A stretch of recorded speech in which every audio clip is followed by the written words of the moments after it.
Hello, everybody. Thank you for that introduction, and thank you for minding the agency during my confirmation process. I'm very, very happy to be here today. I'm proud that President Trump has appointed me to the position of trust to carry out his agenda to make America healthy again. This is the mission that President Trump and I hold in common, and that has inspired a tectonic outpouring of enthusiasm and support from the American people. It's not difficult to understand why. In the U.S., 6 out of every 10 adults have at least one chronic disease, and 4 in 10 have 2 or more. The U.S. has the highest age-standardized cancer incident rate among 204 countries in the world, nearly double the next highest rate. Asthma and autoimmune diseases are far more common in the U.S. than in any other part of the world. Prior to COVID, American life expectancy averaged 7.8 years. That's about 4 years shorter than comparable countries. Autism now affects 1 in every 36 kids, a more than 4-fold increase over past decades. 18% of teens suffer from fatty liver disease. Nearly 38% are diabetic or pre-diabetic, and more than 40% are overweight or obese. These conditions were virtually unheard of when my uncle was president, 1960 to 1963, when I was a 10-year-old boy. The sperm counts and testosterone are down about 50% in American boys, and our girls are reaching puberty 6 years earlier than historical generations. Our only solution to these issues seems to be more and more pharmaceutical interventions that don't seem to be alleviating the problem, and in many cases appear to be worsening it. Over-medication, particularly in children, is a growing issue. More than 3.4 million American children are currently taking medication for ADD and ADHD, and yet the numbers continue to rise.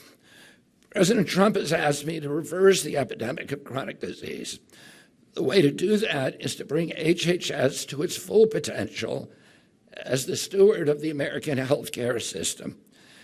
That is the mission that I want to share with you. I have a vivid memory of visiting NIH when I was a boy. My mother, a woman who worked for my mother, had a husband who was an NIH scientist. And when I was that age, I wanted to be a scientist. And he would bring me to NIH, to the labs, to look at the rats and the guinea pigs, and to look through the microscopes. And for me, that was an extraordinary thrill to see scientists who were engaged in this existential search for existential truths, and who were working to make our country stronger and to make our people stronger. Those were different times. America was at the apex of its power and prestige, and all the world looked to us for leadership. This was particularly true of NIH and CDC and FDA. They provided the gold standard of science and research, trusted the world over. They produced scientific heroes like Bernice Eddy, Sarah Elizabeth Stewart, and Frances Kelsey. Frances Kelsey was, of course, the young FDA scientist who, through her own stubbornness and integrity, saved our country from the scourge of thalidomide and left a wake of grim birth defects and grotesque mutations and deformities across Europe. In 1962, my uncle John F. Kennedy honored Stewart with the President's Award for Distinguished Federal Civilian Service, the government's highest civilian honor. The greatness of NIH was rooted in its unimpeachable integrity. It truly deserved the reputation for conducting science in the public interest. Countries that didn't have their own research institution, for example, the new countries of post-colonial Africa, trusted American science so much, and many of them wrote into their own laws, if the FDA approved it, then it's approved in our country as well. I want the agencies under HHS to earn that level of global trust. And what is the path to public trust? The path to trust is always through transparency. Transparency is the foundation of science, and it is the foundation of democracy. I think it's significant that an overwhelming majority of the men who signed the Declaration of Independence, who were this nation's founding fathers, were also citizen scientists. These included Thomas Jefferson, George Washington, John Adams, James Madison, Benjamin Franklin, Benjamin Rush, a physician, Julian Bartlett, a physician, Matthew Thornton, a physician, and Oliver Wolcott, a physician. Science and democracy were born together during the Enlightenment, and they share the same ideals for openness, for public access, and for transparency. Oh, science and democracy flourish from the free and unimpeded flow of information. No one trusts science that isn't transparent about its research hypothesis, its raw data, or its conflicts of interest. No one trusts a government built on lies, on secrets, on cover-ups, and propaganda. That's why my uncle famously observed that the word secrecy is repugnant to a free and open society. Healthcare policy has been the subject of intense controversy for 20 years. But have you noticed that the controversy is almost entirely about who pays for it? Republicans and Democrats fight these ferocious battles on Capitol Hill, and it's always about who to shift the burden of paying for it. And for me, I've said before, this is like moving deck chairs around on the Titanic. Our health is getting worse and worse. And when the total costs are over $4 trillion, as they are now, there is no good solution, only less bad ones. We need to start asking a very different question. Regardless of who pays, why are we paying so much? Well, which is, by the way, 2 to 3 times what European nations pay for better, for worse health outcomes. Well, corruption and efficiency may be part of it. But the main reason is quite simply that Americans are very, very sick. We are, in fact, the sickest nation on earth with the highest chronic disease burden in the world or in the history of the world. During COVID, we had in this country 16% of the global COVID deaths. We only have 4.2% of the world's population. So something we were doing was utterly wrong. And the CDC says that's because we're the sickest people in the world. They say that the average American who died from COVID had 3.8 chronic diseases. So were they dying from COVID or were they dying from chronic disease? According to some estimates, 90% of healthcare spending today goes toward managing chronic disease. When my uncle was president, it was 0. We didn't even have drugs for chronic disease then. And now it's become a burden that's threatening to sink our country. So my main mission at HHS, in which I hope that you will all join me, is to reverse the chronic disease epidemic in America. How are we going to do that? It isn't by replacing one paradigm with another one by force. I'm not going to come in here and impose my belief over any of yours. Instead, we're going to work together to launch a new era of radical transparency. Only through radical transparency can we provide Americans with genuine informed consent, which is the bedrock and the foundation stone of democracy. Transparency allows diverse parties to establish common ground of mutually trusted information. That's a basic precept of science. Results have to be reproducible. The whole experiment has to be open to scrutiny and replication. It's no secret that many of our institutions of democracy, of course, but even of science and medicine, are no longer transparent. As a consequence, they have become inefficient, dysfunctional, or corrupt. They have fallen captive to the profit-making industries. They have stagnated in bureaucratic secrecy and in siloing. They have lost touch with ordinary citizens. But here's the paradox that a lot of crusaders need to understand. Most of the people who work in these institutions and agencies and organizations are competent, ethical, and caring, and idealistic. I think that's especially true at HHS. When I was a boy, I particularly admired the scientists that I saw there because I thought these are the smartest people in the world, and yet they're not receiving much money. They're very low paid compared to people who are using high IQs to acquire things and to acquire status and money. That means they must have been motivated by something higher, something more idealistic. And I still believe that today. I believe that most of you here are not here for the money. You don't enter government service to get rich. That's for sure. On a basic level, I trust the idealism of most of the people who work at HHS. I also understand the corrosive power of money as it infiltrates and captures institutions like ours. My goal as secretary here at HHS will be to create a culture of competency, of ethics, of openness, of transparency, of caring, of pride, so that individuals who share these ideals can flourish and thrive. Sure, those who are unwilling to embrace those kind of ideals can retire. And I understand that it is a system and not the people in it that is the main problem.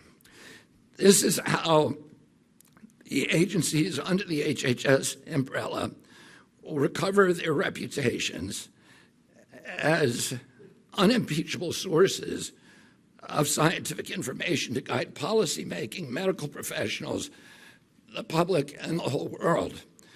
We will remove conflicts of interest from the committees and research partners whenever possible, or balance them with other stakeholders. We will shut the revolving door to reestablish public trust. We will make our data and our policy process so transparent that people won't even have to file a FOIA request. Another reason why our agencies have lost public trust is that they've become too politicized. Well, our health should not be a political issue. As I said to President Trump the other day, there's no such thing as Democratic children or Republican children. These are all of our children, and all of us want to keep them healthy. It should be an issue of science and an issue of basic human compassion. Science gets politicized when power and profit are involved, and power and profit are blind to compassion.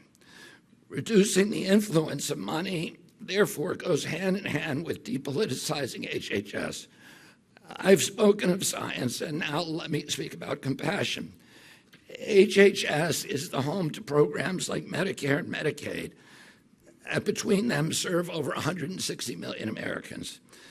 The same Doge technology that has uncovered vast amounts of waste and fraud can be used to better serve our fellow citizens who depend on these programs to make sure that no one is left behind and no one is left out. We will aim to set a standard of courtesy, efficiency, professionalism, and integrity that will make HHS again the envy of the world. Let me say one more thing about politicization, and this is personal. As you know, I've come through a very highly polarized confirmation process. The fog of narrative warfare has made it hard to get a sense of who I am and what I believe and what I represent. A lot of times when I read these articles characterizing me, I think to myself, I wouldn't want to work for that guy either.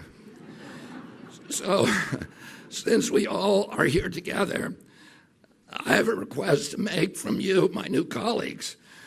Let's start a relationship by letting go of any preconceptions that you may have about me, and let's start from square one.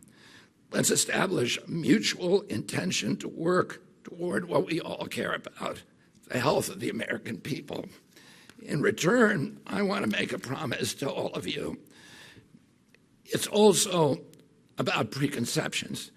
I'll start by acknowledging that throughout my career, I've asked a lot of difficult questions, and I've come to a lot of unpopular conclusions. I'm going to keep asking those kind of questions. What I promise to you now is to hold my preconceived answers lightly. I promise to be willing to be wrong. I promise to listen to all the stakeholders, all the parties to the conversation, including the ones, especially the ones with whom I've disagreed in the past. I promise to keep an open mind toward every possibility and every contingency. I hope you will all join me in this commitment, because the health of our people is a lot more important than being right or being vindicated. We can start right now. Last Thursday, President Trump signed an executive order to establish the Maha Commission to study what has caused the precipitous decline in American health over the past 2 generations. So we will convene representatives of all viewpoints to study the causes for the drastic rise in chronic disease. Some of the possible factors we will investigate were formerly taboo or insufficiently scrutinized: the childhood vaccine schedule, electromagnetic radiation, glyphosate, other pesticides, ultra-processed foods, artificial food additives, SSRI and other psychiatric drugs, PFAs, PFOAs, microplastics. Nothing is going to be off limits. Whatever belief or suspicion I have expressed in the past, I'm willing to subject them all to the scrutiny of unbiased science. That is going to be our template, unbiased science. That's something that will make us all proud of this agency and of our role in restoring American health. Let's commission research that will satisfy all the stakeholders once and for all. Let's use protocols that we all agree on in advance and not alter the outcomes of studies when they're halfway through and that they look inconvenient. Let's all depoliticize these issues and reestablish a common ground for action and renew the search for existential truth with no political impediments and no preconceptions. Finally, I want to ask you to think about an even larger challenge to this agency. If we're really going to end the chronic disease epidemic, we need to recognize the connection between the physical decrepitude that now beleaguers our citizenry and the pervasive spiritual malaise that has left so many young people feeling alienated, dispossessed, disconnected, purposeless, and hopeless. Spiritual and physical maladies thrive on one another. They feed on one another. Our overall wellness must begin with a spiritual question. How do we relate to ourselves, to each other, to our communities, and to the planet? Vested interests in malignant political actors profit and flourish when we are atomized and fragmented, and uncertain when we can be easily propagandized, when we live in fear and helplessness and victimization. These forces prefer to have us in terror and anxiety, which disable our capacity for critical thinking and make us more compliant and more credulous. They want us hiding from ourselves to avoid our own shadows and dulling our pain and loneliness through sedation and distraction. Yet inside of us, we know that love and self-knowledge are the only true paths to good health. Here at HHS, we need to take on the task of guiding our country and the world to question, towards skepticism, towards engagement, to discover our own paths to living our fullest lives, unleashing the potential in every one of us to make good personal choices that allow us to nourish, to heal, and to develop ourselves. Only this path will make us effective citizens in a democracy. This is decidedly the American identity that we want for our children and their children. Through our own example of dedication and integrity, we can inspire our country on the mission toward well-being and toward achieving our historic mission as an exemplary nation. The goals that I have for HHS, the goals of transparency, of informed choice, of integrity, of efficiency, are possible only with your help. This task before us is historic, to reverse a trend of worsening health that goes back 60 years. And I know that we can do it. I know a higher standard of health is possible. I know that because I remember a time that our country was the healthiest and most robust country on earth. With your help and commitment, we can go back to that time. We can have that again. Now let's get to work, and thank you all very much.